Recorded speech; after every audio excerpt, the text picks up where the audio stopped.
हो जाएगा। ठीक है, अगला क्वेश्चन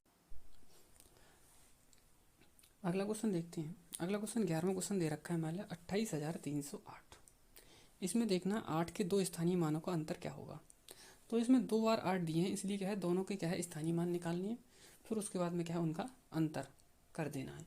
तो पहले वाले 8 का स्थानीय मान देख रहे हैं हम, 8 लिखा हमने। अब 8 के बाद देखेंगे कितने अंक है, 1 2 और ये 3 अंक है, तो इसके साथ में कितने जीरो लगा देंगे हम, 3 जीरो लगा देंगे। दूसरा वाला 8 देख रहे हैं, तो दूसरे वाले 8 के बाद क्या है कोई अंक नहीं है राइट हैंड में यानी दाएं हाथ की तरफ, तो इसलिए क्या आएगा केवल 8 ही आ जाएगा दूसरे वाले स्थान, दूसरे वाले अंक जो 8 दे रखा है उसका स्थानीय मान। फिर इसका क्या याद करना है हमारे अंतर, अंतर का मतलब क्या करते हैं माइनस। अब इसे माइनस करते हैं, 10 में से 8 जाएगा कितना बचेगा, 2 बचेगा।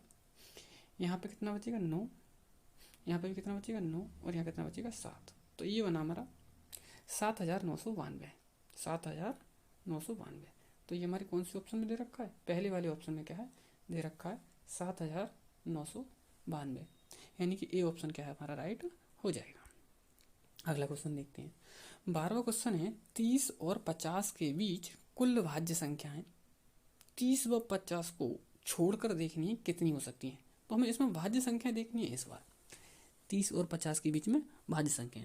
तो देखो 31 तो क्या है अभाज्य संख्या है, तो ये नहीं ले सकते।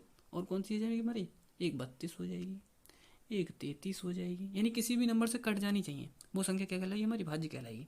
33 हो जाएगी, 34 हो जाएगी, 35 हो जाएगी, 36 हो जाएगी और 38 हो जाएगी, क्योंकि 37 तो अभाज्य है। 38 हो जाएगी, 39 हो जाएगी, 40 हो जाएगी, 42 हो जाएगी, 44 हो जाएगी, 45 हो जाएगी, 46 हो जाएगी, 48 हो जाएगी और एक 49 हो जाएगी। ठीक है ना, 49। तो टोटल मिलाकर हमारी जो अभाज्य संख्या हो गई ये इस तरीके से 14 अभाज्य संख्या हो गई। कितनी हो गई ये, 14 अभाज्य संख्या हो गई। ठीक है ना, तो इसका ऑप्शन कौन सा हो जाएगा हमारा राइट, बी ऑप्शन क्या है राइट हो जाएगा। अगला क्वेश्चन देखते हैं।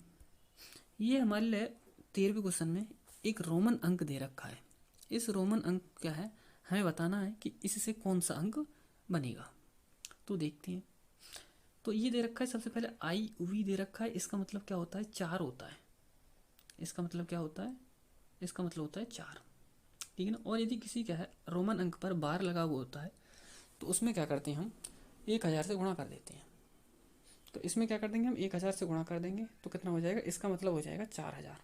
इसका मतलब क्या हो जाएगा 4000।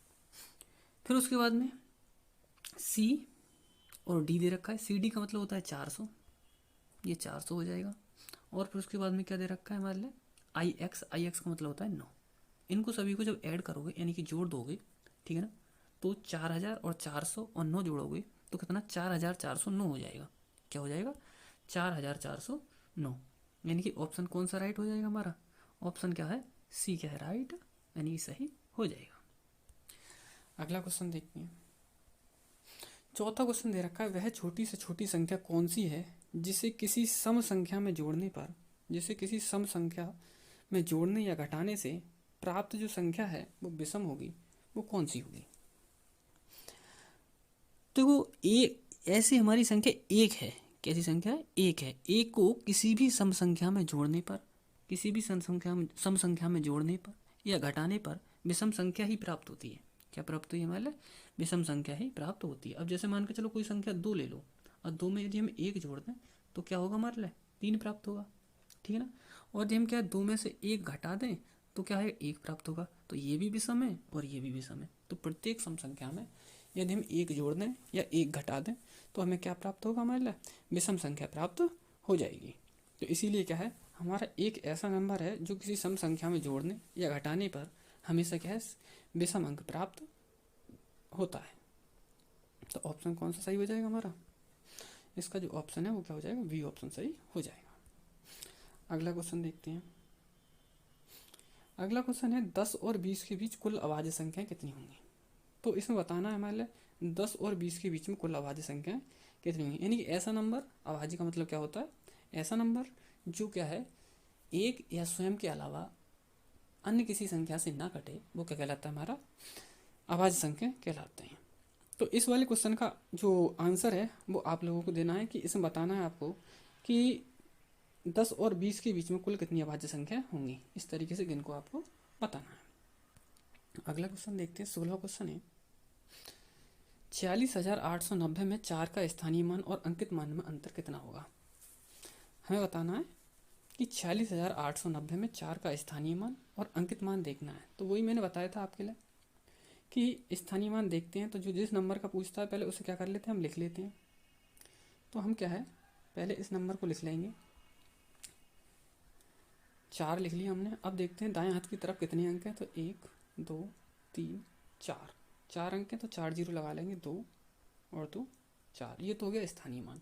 अब अंकित मान, जो अंक होता है वही इसका कहलाता है, उसका अंकित मान कहलाता है। तो इसका अंतर करोगे, अंतर का मतलब क्या होता है, घटाना। तो इसे घटा लो, 10 में से 4 जाए कितना बचेगा, 6। यहाँ कितना बचेगा, 9। यहाँ पे 9, यहाँ पे 9 और यहाँ पे 3, यानी 39,996 बचेगा। क्या बचेगा, 39,996। तो ऑप्शन कौन सा राइट हो जाएगा हमारा इसमें, 39,996 का मतलब क्या हो जाएगा, सी ऑप्शन राइट हो जाएगा। आपकी जो तैयारी है वो क्या है, एग्जाम टाइम तक बहुत अच्छी हो जाएगी। आपकी प्रैक्टिस है वो बहुत अच्छी हो जाएगी विद्या ज्ञान प्रवेश परीक्षा के लिए, क्योंकि ये जो क्वेश्चन है वो क्या है, नवोदय के लिए अच्छे हैं, ठीक है ना। नवोदय की हमारी परीक्षा होती है कक्षा 6 के लिए, और ये क्या है विद्या ज्ञान के लिए भी क्या है, तो हो ही हैं, क्योंकि इसी के लिए क्या है हम बेहतर रूप से इसकी तैयारी करा रहे हैं। आपका पूरी क्या है बुक का रिवीजन हो जाएगा, इससे कोई भी क्वेश्चन छूट के ना जाएगा। तो प्रत्येक क्वेश्चन का क्या है रिवीजन आराम से खूब अच्छे तरीके से हो जाएगा।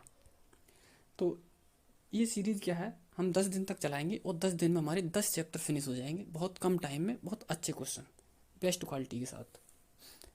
तो अगला क्वेश्चन देखते हैं हम, 2 अंकों की सबसे छोटी अभाज्य संख्या क्या होगी। तो हमें देखना है 2 अंकों की सबसे छोटी अभाज्य संख्या। मैंने बताया था आपके लिए अभाज्य संख्या वो नंबर होता है, मैं आपके लिए पूरी डिटेल बताता हुआ चलूँगा जो भी क्वेश्चन होगा, किसी तरीके की आपको कोई भी परेशानी नहीं आनी। यदि क्या है उससे इससे पहले आपने तैयारी नहीं की है तो कम की है, या फिर यदि इसको क्या है ढंग से पढ़ लोगे तो आपका क्या है काफ़ी अच्छे नंबर गेन कर सकते हो। तो देखते हैं 17वां क्वेश्चन। इस तरीके से मैं क्या है आपकी डिटेल बताता हुआ चलूँगा। तो इसमें दे रखा है 2 अंकों की सबसे छोटी अभाज्य संख्या क्या होगी। तो हमें बताना है 2 अंकों की सबसे छोटी अभाज्य संख्या। अभाज्य का मतलब क्या होता है, जो नंबर 1 या स्वयं के अलावा किसी और संख्या से ना कटे वो क्या कहलाती है, हमारी अभाज्य संख्या कहलाती है। तो देखते हैं, देखो सबसे छोटा नंबर जो होता है 2 अंकों को वो 10 होता है, लेकिन ये अभाज्य नहीं है, इसलिए क्या है ये ऑप्शन नहीं होगा। अगला है 11। तो 11 जो नंबर है वो क्या है अभाज्य है, ठीक है ना, क्या है अभाज्य, और यही क्या हो जाएगा हमारा आंसर हो जाएगा, ठीक है ना। क्योंकि वैसे तो हमारा 2 अंकों का सबसे छोटा नंबर क्या होता है 10 होता है, लेकिन 10 क्यों नहीं है, क्योंकि ये अभाज्य नहीं है, भाज्य, ये कट जाएगा, 2 से भी कट जाएगा, 5 से भी कट जाएगा, इसलिए क्या है ये नंबर हमारा क्या है गलत हो जाएगा, और ये वाला क्या हो जाएगा ऑप्शन सही हो जाएगा।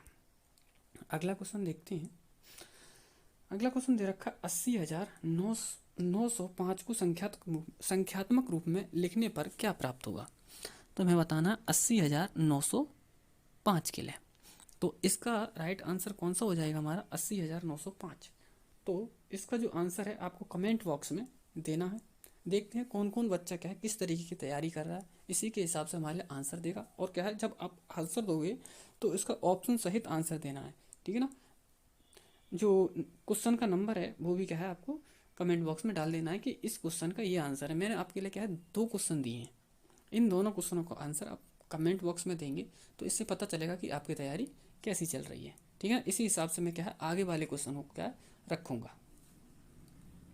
तो आशा करता हूँ आपके लिए ये जो मैथ का जो सीरीज है वो अच्छी लगी होगी, और क्या है इसी तरीके से आगे चालू रखवाना चाहते हैं तो क्या है हमारे लिए क्या बता सकते हैं, ठीक है ना। थैंक यू दोस्तों।